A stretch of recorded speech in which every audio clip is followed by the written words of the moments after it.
The days of clipping everything to a giant green void are finally over. If you've ever felt frustrated trying to juggle layers and clipping inside of Live2D, then you're going to love the workflow overhaul in Cubism 5.3. For those who just want to get the gist of it, here's a quick rundown of some of the main features in this update. We have 3 new brush tools. We've got a square tool, a line tool, and expansion and contraction brush tools. We have 15 new color blend modes and 5 new alpha modes that can give you more control over how colors, layers, and clipping interact. We have a brand new feature called Offscreen drawing, and it basically makes it so that folders can now behave like layers with opacity, clipping, and blend mode options for the whole folder. And there's finally been an update to the mesh editor. You can now move mesh points in the symmetrical mesh editor. I think that this update focuses on a lot of quality of life features, so I feel like if you're familiar with traditional art software, illustration software, then these new things are going to feel very intuitive to you. Let's start with the new brush tools. So we have 3 new brush tools. In addition to the standard circular brush, we now have the square brush, the line brush,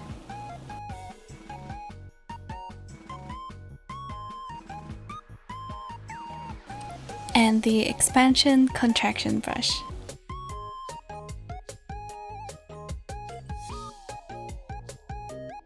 Now let's talk about the blend modes. So they've added 15 new color blend modes and 5 alpha modes to Cubism 5.3, and this should be pretty familiar if you've used any art software before, but basically color blend modes allow you to control how colors interact with each other in your artwork. And alpha modes are similar to masking, and they're used to control how transparency and clipping work between layers. One that I'd like to show you is the top mode because I think it's going to be the most useful for Live2D modelers. Before 5.3, if you clipped A to B for example, and then B to C, the software treated it as though A and B were already combined and then clipped them as a group onto C. So like A plus B to C. So we had to have a bunch of workarounds for double clipping because A wasn't really being clipped to B, it was kind of just together and then clipped to C. But with the new top alpha mode, when you apply it, it combines the transparency of the top layer with the one beneath it. So you can have a cleaner clipping effect without the need of having 2 separate clipping layers. So it's basically the same effect as double clipping without having to think about it too much. I think it would be really useful for modelers who work with like hair highlights or patterns or layered special effects. To use the new color blend modes, it's just the same as before. You just have to click here, go scroll through the drop down and check whatever color mode you want to use, and then just click on it to use it. And to use the new alpha blend modes, you want to activate off-screen drawing first, and I'll show you how to do that. So the first thing you're going to do is you're going to pick a folder that includes the object that you're working on.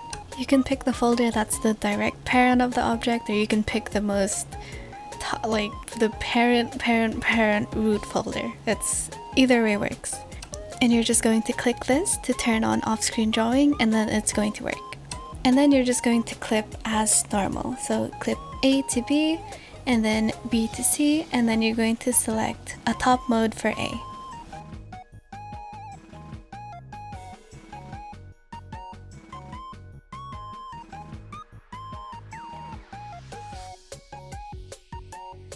And another one that I think will be really useful for Live2D riggers is the out alpha mode.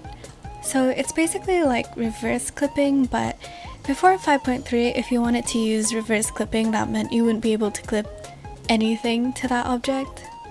But now you can just set certain objects to create transparencies, and it won't affect the clipping of anything underneath it. You can still clip things to other things, but it'll still have that transparent effect that you can see here. So same thing as before, you just have to pick the folder that it's in, any folder, and you want to turn on off-screen drawing. And then you can just select alpha mode out. And as you can see, it's transparent to the object on its own, and it's not affecting the clipping of anything else underneath it.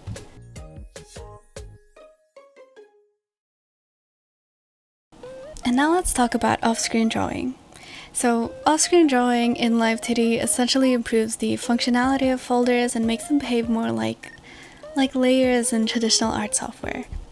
So previously, folders in Live2D were limited to just two features, changing the draw order and then toggling visibility.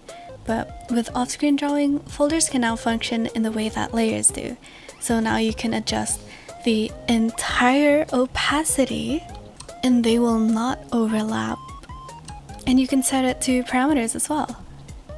So because I think this is probably the most useful feature in this update, I just wanted to show you the difference in the transparency, because before, whenever you'd have to toggle the transparency, you'd have to either toggle each individual item or you have to toggle the warp deformer above it. But even if you do that, it'll still have this weird overlap. Like, there's a lot of things peeking through it.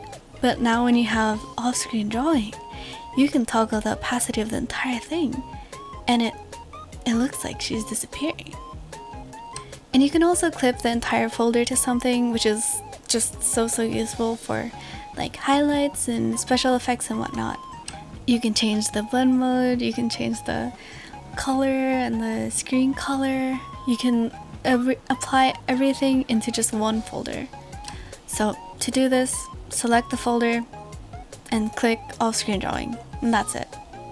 And you can see now that the parts that were grayed out here before are now editable. Some caution, because they did mention this in the manual. They said that off-screen drawing can be resource intensive and it can impact FPS in like high demand scenarios, so I'd probably save it for the end when you're getting everything, you know, the final polish. But in my case, it hasn't really affected my FPS that much. I think it's just the usual level of lag that I experience, so obviously it depends on your computer, just as a warning. Now, those are the main big features that they added and advertised, but they also added a bunch of small features that are useful for me personally. I think there are a bunch more other stuff, and you can look at the manual and read there, but these are the ones that I think should have had a very special mention. Starting strong. Mirror editing is now available in mesh mode, and you can move the vertices, you can delete the edges, it'll still be symmetrical. I'm not sure how useful this next one will be for everyone else, but I play a lot with colors and opacity. In solo view, the object's opacity, multiply color, and screen color are now applied when you're looking at it. Before, it wouldn't do that, so you'd have to turn off solo view to look at how things would look. But now it's updated so you can still see what it looks like even in solo mode. You can now reflect a rotation deformer and it'll reflect to the opposite position. Blend shape parameters can now be combined.